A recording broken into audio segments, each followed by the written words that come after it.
fui mãe do meu primeiro filho aos 17 anos. E depois que eu constituí família com o Cláudio, né, a gente sempre sonhou em ter mais filhos e queria encher a casa de filhos, mas não vieram esses filhos, né, e agora chegou o Williams para completar a família. Eu nasci em Pernambuco, uma cidade chamada Cabo de Santo Agostinho. Eu passei 3 abrigos, foi 4 em Recife. A adoção se concretiza realmente quando a criança ou adolescente tem o desejo, quando eles adotam os pais. Tive um irmão que eu não conheci, eu ainda era bebezinho, eu não conheci ele, que ele morreu afogado. Depois que ele morreu afogado, meus pais, de algum tempo, pouco tempo, eles se separaram. Meu pai não deu nenhuma assistência à minha mãe, se separou, deixou eu e ela só. E logo que ele se separou dela, ele arrumou outra mulher, foi morar com ela. E aí ele ficou morando vários tempos com ela, e nesse tempo que ele ficou morando com ela, minha mãe morreu, minha mãe faleceu. Ela descobriu que ela tinha doença, mas quando ela foi descobrir já era tarde, ela estava com câncer. Ela morreu, aí eu tive que ir morar com meu pai. Mas aí eu não gostei de morar com meu pai, porque ele tinha a mulher dele, a esposa dele, e ela era muito ruim para mim. Ela só fazia as coisas pro filho dela, dava as coisas melhor pro filho dela, e eu era como se fosse excluído. Há 6 anos atrás, nós começamos a frequentar o grupo de apoio de adoção de Belo Horizonte.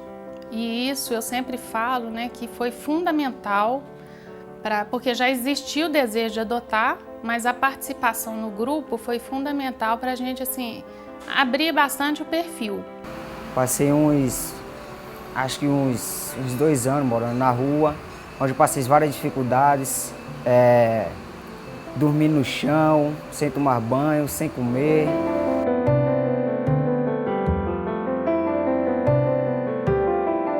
Os meninos usavam droga dentro do abrigo, uns batiam nos outros, os educadores não faziam nada. O que eles queriam mais, eu acho que o que eles mais queriam era só receber. Estava ali só para receber o dinheiro deles, não cuidava da gente, não dava apoio, não levava no médico, não perguntava se a gente estava bem. O negócio dele era só dinheiro. E eu vi várias vezes os meninos batendo nos outros lá, na frente dos educadores. O educador tinha medo dos meninos, não chamava a polícia, não fazia nada. E eles são esquecidos, né? Eles ficam lá até completar a maioridade e depois vão para o mundo. Então, eu sempre tive vontade de adotar adolescente. E eu sempre falava com o Cláudio, meu marido, que eu podia até adotar uma criança menor, mas que futuramente eu ia adotar um jovem. Tinha um pessoal lá que dava sopão pra gente na rua, dava sopa, pão, esses negócios. E eu falei pra ela que eu não queria mais aquela vida pra mim, e aí ela resolveu me ajudar. E o abrigo que eu fui para uma cidade perto de Recife, que chama Igaraçu, totalmente diferente. Os meninos não podem chamar palavrão, não podem escutar funk, não podem namorar, não podem sair de dentro do abrigo. Tem várias disciplinas, várias regras. Se fazer alguma coisa errada, fica sem jogar futebol, sem tomar banho de piscina. Tem disciplina também para lavar prato, fica de castigo. Lá é totalmente diferente. Os educadores dão maior atenção para a gente, leva no médico, leva na escola. Eu já escutei, né, alguns profissionais dizerem assim: a gente não pode fazer dos abrigos uma vitrine de supermercado. Né? Mas não é bem isso que acontece ali. Ali você vai construir vínculos. Você não constrói vínculos no supermercado. Tiveram a oportunidade, ligaram para eles dizendo que tinha um projeto e se tinha alguém desse abrigo que queria participar. E aí a gente foi escolhido, eu fui escolhido, eu e mais 2 colegas meus lá do abrigo.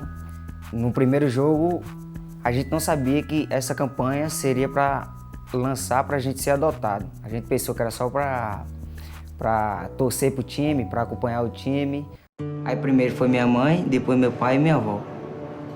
Aí hoje só não tô sozinho porque eu tenho Deus e lá Expondo a Vida que tá me acolhendo hoje.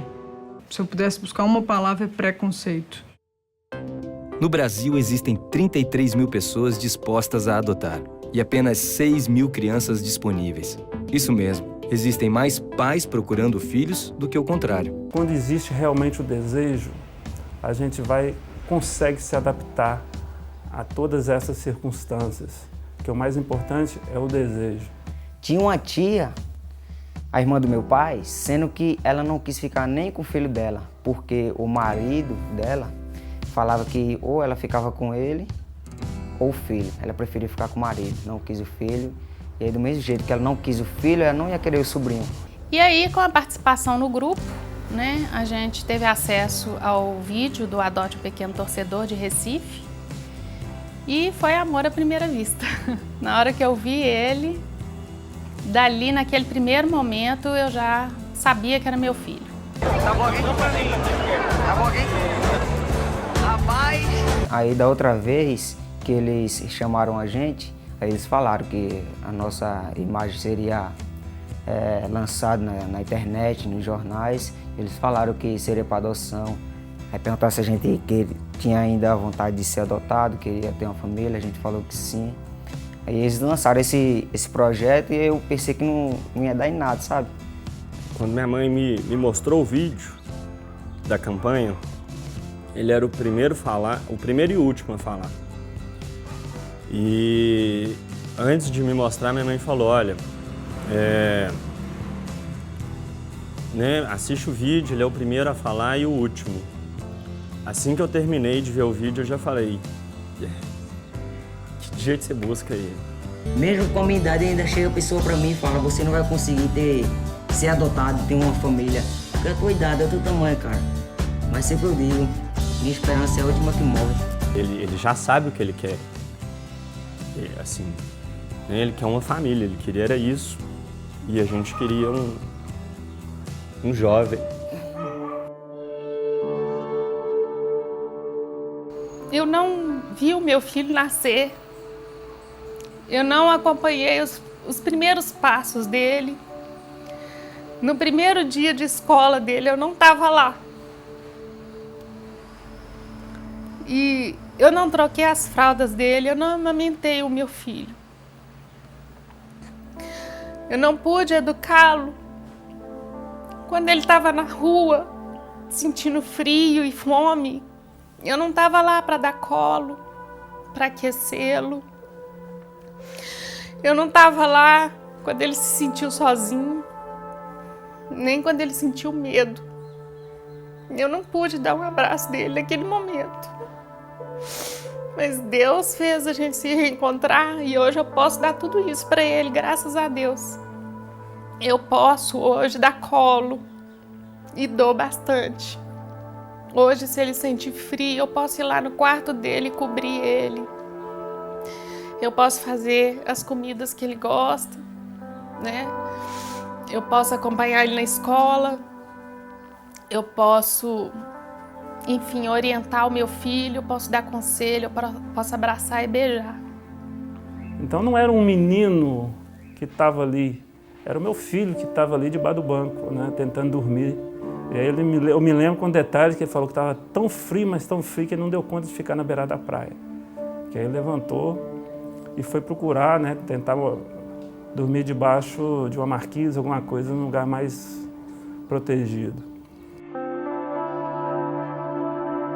O que você quer ser quando crescer? Crescer, eu acho que eu não cresço mais não, eu cresço agora só a idade. Mas o meu sonho é poder formar na faculdade, que eu já tenho isso na cabeça, não sei de onde que surgiu essa vontade, mas é ser engenheiro mecânico. Quando o Williams veio para cá, nós começamos a sentir que a prioridade era ele recuperar esse tempo perdido. Então ele está na aula de reforço, está fazendo um curso de informática. Imagino daqui uns 10 anos, por aí, ou menos, sua mãe ir na sua formatura de um engenheiro mecânico é muito importante. Normalmente a história de todo menino que passou por esse histórico de abandono, uma das coisas que eles não dão conta, né, de estudar. Eu passei 5 anos no abrigo, não recebi nenhuma visita da minha tia, de ninguém. É muito duro, sabe? Só passar 5 anos dentro do abrigo e não receber nenhuma visita de ninguém.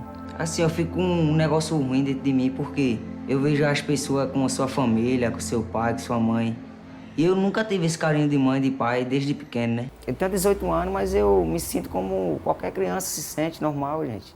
Sabe? Porque é menino, quase homem, mas necessita de pai e mãe. Porque você também necessita, todo mundo necessita de pai e mãe. Que vai muito além de uma avaliação de assistente social, de psicólogo, né, de juiz. Vai muito além do que isso, né? Nós estamos falando de amor. Quando você me pergunta assim, daqui a 10 anos e tal, acho que o que eu mais imagino para ele é estar bem. Tipo, ele é muito esforçado. Ele vai estar bem. Isso é certeza. A questão maior para mim, ele está bem. Carreira, estudo, isso aí é de letra. Ele é bom. Na hora que a gente estava tomando um café mais cedo ali, você falou da importância das autoridades se sensibilizarem também. Me diga um pouco sobre isso aí. Você até contou que um juiz se emocionou na conversa de vocês. Como é que foi isso? Isso. O doutor Hélio, né, que ele se emocionou, chorou, pediu para tirar uma foto com a gente, porque somente os pais que estão querendo ser pais e que não estão conseguindo, que sabem do sofrimento, da angústia, né? Do desejo de estar querendo ter um filho e não concretizar isso. Então, o que acontece? Às vezes fica numa super proteção dessas crianças, né? Dificultando muitas vezes esse processo de habilitação dos pais. E as crianças estão crescendo nos abrigos. Né? Os pais que estão querendo adotar, né? Diante de tanta dificuldade, né? Diante de tanta burocracia, muitos deles acabam desiludindo também com isso e fica barrando esta possibilidade de constituição de novas famílias. Então, esse tempo que eu fiquei longe dele foi muito difícil para mim também. Enquanto ele estava vivendo lá a experiência dele, tão difícil que eu sei que foi, eu não estava aqui também feliz completamente. Estava faltando um pedaço. Tinha um vazio, né? Que faltava ele aqui comigo, ele aqui com a gente. Achavam que eu ia demorar a chamar eles de pai e mãe. Já tinha isso na minha cabeça já. Quando eu fosse ter minha família, a primeira coisa que eu ia falar é chamar eles de mãe e de pai. Que pai que você vai ser? Eu vou ser o pai de pai coruja. Vou estar sempre com o meu filho, vou fazer o que o meu pai não fez comigo, vou fazer totalmente diferente, sabe? Dar amor, dar carinho a ele, dar abraço, jogar bola com ele, fazer o dever de casa com ele, uma coisa que o meu pai não fez comigo, né? Dar mais importância para a família do que para os pessoal da rua, do que para outras pessoas, porque filho, família é tudo. A gente tem que saber respeitar, né? É isso, vou ser um pai bom pra caramba.